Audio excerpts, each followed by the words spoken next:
ஒரு online class எடுக்கிறோம். நம்ம டெய்லரிங், ஃபேஷன் டிசைனிங் கோர்ஸ் ஆன்லைனில் எடுக்கிறோம். நீங்கள் என்ன மாதிரி கிளாஸஸ் வந்து ப்ரிஃபர் பண்ணுவீங்க? எனக்கு ஒரு டவுட். உங்களுக்கு என்ன பிடிக்கும் அப்படிங்கிறத இதை வந்து நீங்கள் கமெண்ட் பண்ணுங்கள். என்ன கொஷின்ங்கிறத முதல்ல சொல்லிடுறேன்.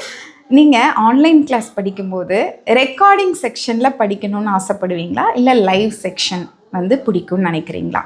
நான் வந்து இந்த ரெண்டுக்கும் டிஃப்ரென்ஸ் சொல்லிடுறேன். ரெக்கார்டிங் செக்ஷன்னா எனி டைம் போட்டு பார்த்துக்கலாம். எப்போனாலும் அந்த ரெக்கார்டிங் வந்து அதுக்கு வாங்கிட்டு அதோட முடிச்சிடுறது கிடையாது. டீச்சரோட கைடன்ஸ் அது ரொம்ப முக்கியமான விஷயம். டீச்சரோட கைடன்ஸ் இருக்கணும். அந்த கைடன்ஸோட கூட ரெக்கார்டிங் செக்ஷன் நான் விருப்பப்பட்ட நேரத்தில் உட்காரலாம். ஒரு 6 மாதம் கிளாஸ் இல்லை 1 இயர் கிளாஸ் இப்படி இருக்குது. இந்த 1 இயர் வந்து என்னால் நான் சொன்ன டைமில் உட்கார முடியாது. இது வந்து லைவ் செக்ஷன். லைவில் இருக்கிறீங்க அப்படின்னா 1 இயருக்கும் உங்களால் அந்த டைமில் இருக்க முடியுமா, உங்களுக்கு சரியான அந்த டைம் ஷெட்யூல் பண்ண முடியுமா அப்படின்னு சொல்லுங்கள். அப்படி இல்லைன்னா ரெக்கார்டிங்கு எனக்கு ஓகே. நான் டவுட் கேட்கும்போது எனக்கு கிளியர் பண்ணால் போதும். நோட்ஸும் ரெக்கார்டிங் செக்ஷனும் கொடுத்தாலே போதும். நான் அதை வச்சு ஒன்றா கைட் பண்ணுறோம்.